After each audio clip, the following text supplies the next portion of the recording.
여러분 안녕하세요, 모토란입니다. 자, 코나 일렉트릭 2세대입니다. 자, 1세대 때 정말 딱 한 가지 빼고 다 마음에 들었었는데 과연 똑같네 씨.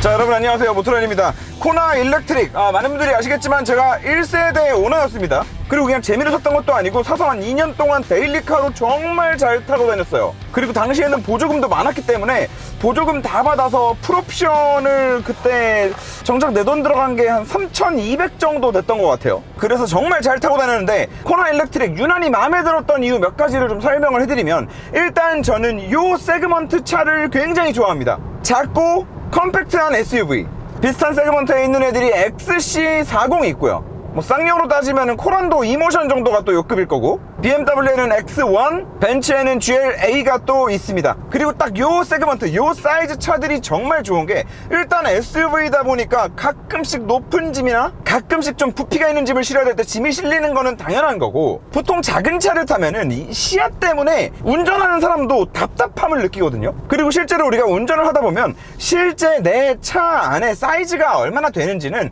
크게 중요하지 않을 때가 많아요. 실제로 내 차 실내 사이즈가 얼마나 되냐보다도 탑승자가 안에서 밖을 봤을 때 느껴지는 이 시야, 그리고 그 시야에서부터 오는 쾌적함만 있다면 사실 실내가 좁은 거는 크게 많이 느껴지지 않을 때가 많습니다. 그리고 그걸 대표적으로 가장 잘 증명해주는 차가 저는 레이라고 봐요. 레이가 정말 작은 차인데 생각보다 운전하고 있으면 이렇게 막 너무 좁아가지고 막 답답하고 이걸 잘 못 느끼거든요. 자, 그래서 작은 차를 타고 다니면 무조건 편하거든요. 운전도 편해, 주차도 편해, 뭐 옆에 껴들기도 편해, 여러 가지로 편한 게 많아요. 그런데 얘는 작으면서도 시야까지 SUV의 시야를 가지고 있다 보니까 확실히 요 비슷한 전장이나 전폭을 가진 세단들이나 조그만 차들에 비하면은 훨씬 더 운전자가 쾌적함을 많이 느끼면서 운전을 할 수 있다는 거. 그래서 개인적으로 요 세그먼트를 정말 좋아하고 코나 EV도 잘 타고 다녔는데, 자, 코나 EV 같은 경우에 정말 치명적인 단점이 하나 있었어요. 1세대 때 대부분의 많은 요 세그먼트의 차량들은 승차감이 하드합니다. 굉장히 쫀쫀해요. 그리고 꽤 단단한 하체를 가지고 있어서 운전의 재미까지도 주는 경우들이 굉장히 많습니다. 근데 또 차 사이즈를 생각을 하고 했을 때 직접 운전하고 다닐 일이 많은 차량이기 때문에 그 하드한 하체 세팅이 또 그렇게 잘 어울릴 수가 없거든요. 그런데 코나 1세대는 지금 뭐 이렇게 한 80km밖에 안 되는 속도에서 이런 고속 코너를 이렇게 감잖아요. 그러다가 조금 이런 범프라도 만나면 와, 차가 진짜 걔는 그냥 기본적으로 이런 평상시에 도로를 주행한다 하더라도 하체가 굉장히 좀 낭창낭창한 느낌이어가지고 진짜 약간 볼트 하나 풀리는 것 같은 느낌을 만들어주거든요. 그래서 하체가 도로를 꽉 잡고 있다는 느낌이 정말 1도 안 드는, 정말 네 바퀴가 다 따로 바닥에서 무지성으로 그냥 놀고 있는 것 같은 느낌을 만들어주면서 실제로 고속 코너에서 차선 변경이라도 급하게 해보려고 하면 이 타이어가 바닥을 물고 있는 느낌이 실제로 스티어링 휠에서 느껴지지도 않을 뿐더러 훅 들어가고 나면은 진짜 많이 휘청거리고 위험해요. 실제로 위험해요. 그래서 당시에 그 코나 1세대를 타면서는 이제 타이어도 연비 그냥 포기하고 타이어도 하이그립 타이어로 바꾸고 서스펜션도 일체형으로 바꿔서 그냥 승차감 좀 포기하고 고속 안정성을 조금 더 높이고 다니는 거를 선택을 했었는데, 그랬던 차에 지금 2세대가 나와서 타봤더니 똑같다는 거죠. 자, 근데 이 똑같다는 거에 좀 설명이 필요합니다. 결과적으로 고속주행에서의 안정감이 없는 거는 지금 똑같은데요, 고속주행을 불안하게 만드는 그 원인은 바뀌었어요. 자, 1세대 코나는 아까도 말씀드렸지만 고속으로 달리잖아요. 그러면은 이런 큰 범프 같은 거 거의 못 느낄 정도로 애가 굉장히 많이 낭창했었어요. 그래서 그냥 시종일관 차선을 이렇게 급하게 변경하는 모든 행위가 굉장히 좀 부담스럽게 느껴지는 세팅이었고, 굳이 그 코나 1세대의 하체 세팅을 사람의 다리와 비교를 좀 한다면 뛰긴 뛰는데 다리에 진짜 힘을 하나도 안 주고 축 늘어져가지고 터덜 뛰는 거예요. 그리고 실제로 그 터덜 하는 느낌은 고속으로 달리다가 차선 변경 한번 딱 해보면 이 터덜이 그냥 느낌이 아니었구나라는 거를 바로 알 수 있는 좀 그런 불안한 하체 느낌이었는데, 지금 얘는 1세대에 그 느낌은 사실 없어요. 얘는 서스펜션 세팅이 꽤나 부드러운 와중에도 도로를 달리고 있으면 이 하체에서 올라오는 미세한 진동이나 이 도로의 상황을 스티어링으로 꽤나 피드백을 많이 주기도 하면서 실제로 이렇게 그립이 있다라는 게 느껴지는 만큼 급차선 변경을 하거나 했을 때 1세대 코너에 비한다면 꽤 민첩한 느낌을 만들어 주기도 합니다. 자, 그런데 이게 결국에는 근본적인 해결을 전혀 못한 게, 자, 여러분 여기 잘 보세요. 코너입니다. 지금 차가 이렇게 출렁 한번 하는 거 보셨나요? 자, 또 코너에서 한번 범프 출렁 출렁 출렁. 여기도 지금 별것도 아닌데 출렁 출렁. 여기도 한 번, 두 번, 세 번. 자, 낮은 속도예요. 70km 범프. 와씨. 그러니까 이게 1세대 때는 너무 낭창낭창 너무 터덜터덜해서 문제였다면, 얘는 기본적으로 평상시에 잘 웅크리고 좀 이렇게 준비를 하려고 하는 것처럼 보여요. 그런데 웅크리고 있다가 한 번씩 범프를 만나가지고 다리가 이렇게 한번 펴졌다가 다시 내려오잖아요. 그럼 그때 얘를 그냥 웅크려 놓기만 했지 다리 힘을 키운 게 아니어서, 올라가면 올라가는 대로 밑도 끝도 없이 계속 올라갔다가 떨어질 때 또 떨어질 때대로 그냥 뭐 밑도 끝도 없이 내려갔다가, 이게 또 주체가 안 되니까 바운스가 저 방금 같은 범프 한번 지나면은 몇 번에 걸쳐서 일어나요. 몇 번에 걸쳐서. 그리고 이게 코너를 타는 모든 와중에 이 바닥에 한쪽만 있는 이 미세한 모든 범프들에 계속 얘가 예민하게 반응을 하니까 계속 출렁출렁 막 왼쪽으로 출렁 오른쪽으로 출렁 거리는 거예요. 근데 이게 아까 차선 변경할 때 보여드렸듯이 완전 깨끗한 노면에서는 티가 잘 안 나요. 그런데 여기는 어디다?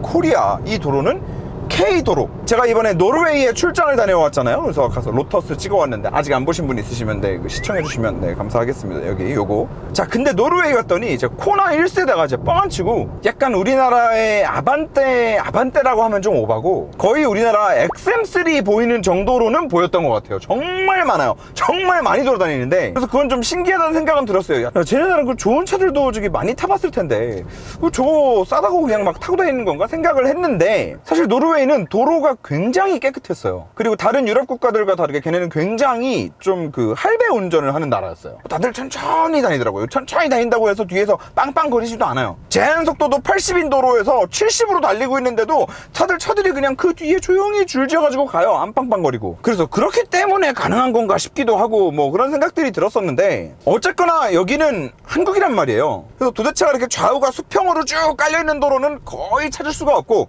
조금만 가면은 전부 이렇게 맨홀을 지나야 되고, 꽤 고속으로 다니는 길들도 한 70km, 80km 속도 제한인 도로들도 굽이 이렇게 코너들이 많은 나라인데, 그 코너가 그냥 코너가 아니라 범프들이 좀 짧게 있든 아니면 간격을 좀 두고 있든 어쨌든 계속해서 울퉁불퉁하단 말이에요, 도로가. 그래서 이게 우리나라랑 이 도로 환경 차이가 너무 많이 나기 때문에 이 만족도가 다른 걸까? 아니면 뭐 코너가 압도적으로 싸기 때문에 그냥 눈 감고 탈 수 있는 걸 수도 있겠죠. 하지만 어쨌든 간에 우리나라의 도로 환경에는 이 1세대도 2세대도 좀 너무 부족하지 않나라는 생각이 듭니다. 이거 1세대는 고속에서 그냥 단지 불안했다면, 얘는 멀미를 유발할 가능성이 굉장히 큽니다. 1세대는 터덜터덜하게 그냥 터덜 하면서 이렇게 툭툭툭툭 치고 지났다라고 하면, 얘는 어떻게든 그립을 잡아볼까 하는 생각에 막 다리를 힘을 줬다 뺐다를 계속하면서 이게 무지성으로 막 움직이기 때문에, 아까도 보셨겠지만 차가 막 이렇게 출렁거리고 위아래로 출렁거리고, 그러니까 사람의 머리가 위아래로 움직일 필요가 없는 구간에서 얘는 계속 위아래로 움직임이 생기는 거예요. 물론 기본적으로 코나 1세대 EV가 가지고 있던 좀 약간 그 부드러운 서스펜션의 승차감의 세팅과, 그리고 노면이 이렇게 일정하게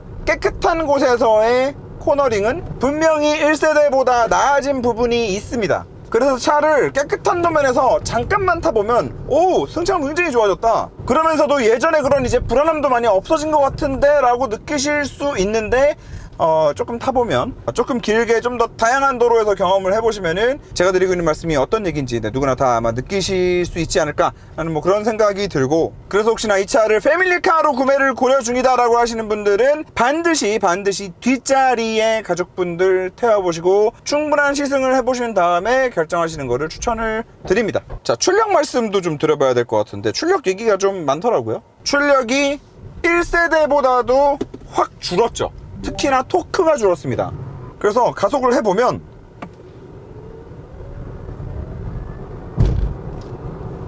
와, 이게 그 전기차가 맞나 싶을 정도의 가속력을 보여주기는 하는데, 솔직히 말씀드리면 저는 요거는 크게 단점으로 와닿지는 않는 부분입니다.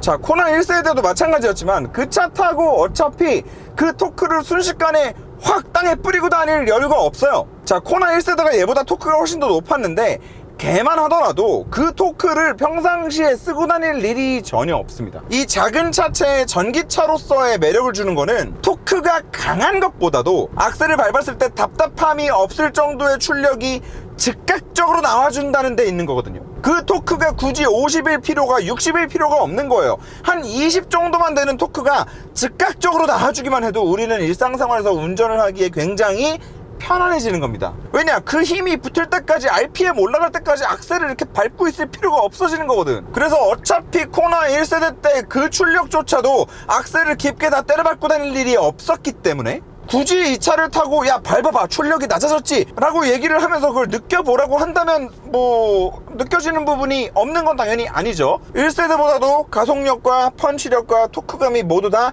낮아졌습니다. 그게 그리고 몸으로 확실히 체감이 됩니다. 하지만 정작 중요한 건 얘는 쏘고 다니는 차가 아니고 그냥 평상시에 데일리카로서 답답함을 느끼지 않고 다닐 수 있을 정도가 되면 충분한 거잖아요. 내연기관으로 따지면 소나타 2.0 NA는 안 돼도 1.6 터보 정도면 된다라는 거랑 똑같은 거란 말이죠. 그 2.0 NA는 왜 안 된다 그랬어? 일반적으로 내가 그냥 파란불이 바뀌고 나서 답답함을 느끼지 않고 다른 차들과 함께 속도를 맞춰서 가야 될 거 아니야. 그리고 고속도로에서 80으로 달리다가 잠깐 110, 120까지 속도를 올려서 앞에 있는 차를 추월할 수 있을 정도까지는 돼야 될 거 아니야. 스트레스를 받지 않고. 근데 걔는 그 행위 자체가 답답하기 때문에 2.0 NA는 안 된다, 못해도 1.6 터보로 가야 된다 라고 말씀을 드렸던 건데, 굳이 따지자면 얘는 소나타 1.6 터보가 가지고 있는 그 느낌보다도 사실 더 답답함을 느끼지 않고 저는 일반 도로 주행이 가능한 정도의 출력과 전기차니까 네, 당연한 얘기죠. 그 즉각적인 토크가 나오는 그 느낌을 가지고 있다고 생각을 하기 때문에 뭐 이 차가 출력이 너무 떨어져가지고 뭐 못 사고 뭐 그런 느낌은 사실 저는 전혀 없는 것 같아요. 여러분도 한번 보시면, 자, 정지 상태 지금 살짝 언덕이거든요.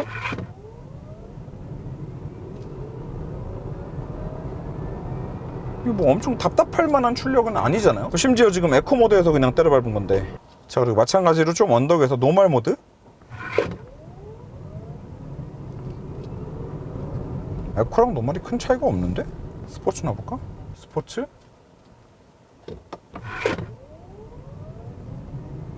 야씨. 스포츠도 큰 차이가 없습니다. 그냥 대충 아무 걸로나 다녀도 된다. 뭘로 다녀도 출력은 그냥 고만고만한데 기본적으로 전기차가 가지고 있는 이 특성들 때문에 운전을 하고 다니는데 뭐 요 정도 출력과 토크를 가지고 있다라는 게 답답함을 느끼게 하지는 않는다라는 거. 다만 이렇게 이야. 네, 이게 굉장히 좀 그 멀미 유발할 수 있고 지금 굉장히 좀 짜증나고 불쾌하고 때로는 좀 요 범프하는 타이밍이랑 맞춰가지고 급차선 변경이라도 해야 되는 상황이 온다거나 하면 차가 굉장히 좀 심한 롤을 받는다던가 뭐 요런 상황이 올 수 있어서 오히려 그게 저는 좀 가장 큰 문제가 아닌가라는 생각이 들고, 자, 사실 코나는 서스펜션 세팅이 굉장히 어려워질 수밖에 없는 심각한 문제를 안고 있습니다. 어떤 분이 커뮤니티에 댓글을 딱 달아주셨더라고요. 사실 그게 전곡을 찌르신 거거든요. 혹시 2세대도 1세대처럼 배터리가 아래로 툭 튀어나와 있나요? 라고 질문을 주신 분이 있는데, 맞습니다. 배터리가 아래로 툭 튀어나와 있습니다. 자, 예전과는 다르게 저 같은 경우에는 편견이 많이 깨졌어요. 무슨 편견이 깨졌냐? 내연기관 차를 베이스로 만든 전기차는 모두 다 쓰레기야 라고 처음엔 생각을 했었어요. 아마 리뷰에서도 그렇게 말씀드린 적이 몇 번 있었을 거예요. 하지만 그 뒤로 생각이 차츰차츰 바뀌었고, 그 생각을 바꾸게 해주는 데는 iX3 그리고 G80 EV, GV70 EV 이런 차들이 좀 큰 역할을 해줬습니다. 내연기관 차를 바탕으로 만든 전기차라고 해서 무조건 안 좋은 게 아니구나 라고 이렇게 제가 생각을 바꿀 수 있게 해줬던 차들인데, 생각을 해보면 걔네는 적어도 내연기관 차를 가지고 전기차를 만든다라고 해서 차의 높이 자체를 막 더 들어 올린다거나 막 그런 적이 없어요. 무슨 말이냐, 코나는 그럼 뭐 전기차 만들면서 차를 더 들어 올려놨다는 얘기냐? 맞습니다. 그래서 1세대도 2세대도 배터리가 아래로 툭 튀어나오는 어쩔 수 없는 이 구조 때문에 배터리를 보호하기 위해서는 지상고를 확보해야만 하고, 지상고를 확보하기 위해서는 서스펜션을 원래 내연기관 차량보다 더 들어 올릴 수밖에 없는 건데, 자, 이게 전기차에 와서는 특히나 더 치명적일 수밖에 없어요. 그냥 들어 올리는 게 아니라 들어 올린 상태에서 이 위에 배터리가 들어가잖아요. 이 차에 기존에는 없었던 굉장히 무거운 물건이 하나 딱 들어오는데 그 상태로 차가 높이까지 높아지는 거예요. 정말 서스펜션한테는 그 최악의 구조라고 말씀을 드릴 수 있을 것 같은데, 거기다 이 코나 같은 차량은 지금 얘도 가격이 좀 올랐다고는 하지만 저는 솔직히 여전히 이 차가 가지고 있는 전체적인 상품성 대비해서는 전 싸다고 느끼거든요. 보조금 받으면은 3천만 원대예요. 얘도 저는 살려고 알아보면서 이제 옵션 제가 필요한 것만 딱 넣었더니 3,800인가 3,900 나오더라고요. 무슨 말이냐, 이렇게 불리해진 구조를 좀 어떻게든 상쇄시킬 수 있는, 서스펜션에 좀 큰 돈을 들일 수도 없는 가격대라는 말이죠. 그래서 네, 2세대가 오면서 좀 이 하체의 느낌, 핸들링, 승차감 이런 것들이 좀 좋아지면은 정말 얼마나 좋을까라고 좀 기대를 했던 차량이었고, 진짜 저는 데일리카로서 이렇게 편하게 만족스럽게 타본 차가 없어요. 좀 역설적이죠. 고속에서 그렇게 불안하고 터덜터덜했다면서 1세대를 그렇게 만족스럽게 탔으니까. 모든 차는 장점과 단점이 있는 거잖아요. 저는 리뷰하는 사람 입장에서 장점과 단점을 다 말씀드릴 수밖에 없는 건데, 간혹 가다가 이거를 이제 제가 얘기한 단점들만 놓고서 야 그러면 세상에 단점 없는 차가 어딨냐, 단점 있으니까 뭐 다 사지 말라는 거냐, 뭐 이렇게 말씀하시는 분들이 있는데 그게 아닙니다. 사더라도 장점과 단점을 다 알고 이 차 가지고 있는 장점이 나한테는 이 차의 단점보다 더 크다, 그러면은 구매를 고려해 볼 수 있는 거 아니겠어요? 그러니까 저도 마찬가지로 코나 1세대 같은 경우에 장점과 단점이 다 존재했지만, 저한테는 데일리로 타고 다닐 때 어차피 혼자 타고 다니고 그래서 작은 차가 필요했고, 전기차 가지고 있는 초반에 그 큰 토크면은 나는 충분했고, 그 장점이 저는 고속에서 터덜터덜한 것보다 더 크게 와닿았기 때문에 만족스럽게 탄 건데, 여러분들도 그런 맥락에서 또 이 차가 가지고 있는 장점과 단점을 좀 골고루 생각을 해보신 다음에 네, 구매 고려를 한번 해보시면 좋지 않을까 싶습니다. 자, 방지턱 테스트 구간. 오예, 오예, 오야. 전반적으로 방지턱을 넘을 때도 지금 아까 그 고속에서 출렁출렁 한다는 거 있잖아요. 네, 그게 방지턱에서도 조금 그 느낌이 나오네요. 방지턱 넘으면서 서스펜션이 한번 먹었다가 쭉 펴지잖아요. 쭉 펴지고 나서 차가 다시 떨어질 때는 그걸 그냥 어느 정도 압을 가지고 부드럽게 탁 받은 다음에 그냥 쭉 나가면 되는데, 눌렸다가 펴진 다음에 차가 떨어질 때 미친듯이 또 눌려요. 미친듯이 또 눌리니까 그거에 대한 반작용으로 차가 또 한 번 이렇게 또 꿀렁하고 위로 올라와. 그러니까 이렇게 꿀렁꿀렁 하면서 넘어요, 서스펜션도. 그러니까 이게 꿀렁꿀렁 하면서 넘는 거야, 방지턱도. 이 진짜 이거는 좀 1세대랑 2세대 중에 뭐가 더 낫다고 말하기가 어렵네. 자, 하지만 뭐 1세대 대비해서 트렁크 사이즈도 넓어지고 2열 좀 많이 좁았었는데 2열이 이제 성인이 그냥 앉기 편할 정도로 굉장히 넓어졌죠. 그래서 뭐 그런 부분들, 다만 이제 그 또 디자인이 저 개인적으로는 이 원래도 마음에 들지 않는 이 무지성 로보캅 디자인 중에서도 얘는 진짜 좀 못 봐주겠다. 네, 하지만 뭐 또 디자인, 네, 뭐 다 느끼는 게 다를 수 있기 때문에 네, 그런 것까지 또 종합적으로 생각하셔가지고 차량 구매 결정하시면 좋지 않을까 라는 생각이 듭니다. 저는 원래 2세대 코나 EV가 나오면은 난 무조건 다시 산다라는 생각을 가지고 있었던 사람인데 고민을 조금 해봐야 될 것 같습니다. 어쨌거나 산다면 또 서스펜션 튜닝을 하고 다녀야 될 것 같기 때문에 네. 자, 그렇습니다. 여기까지 말씀드리겠습니다. 감사합니다.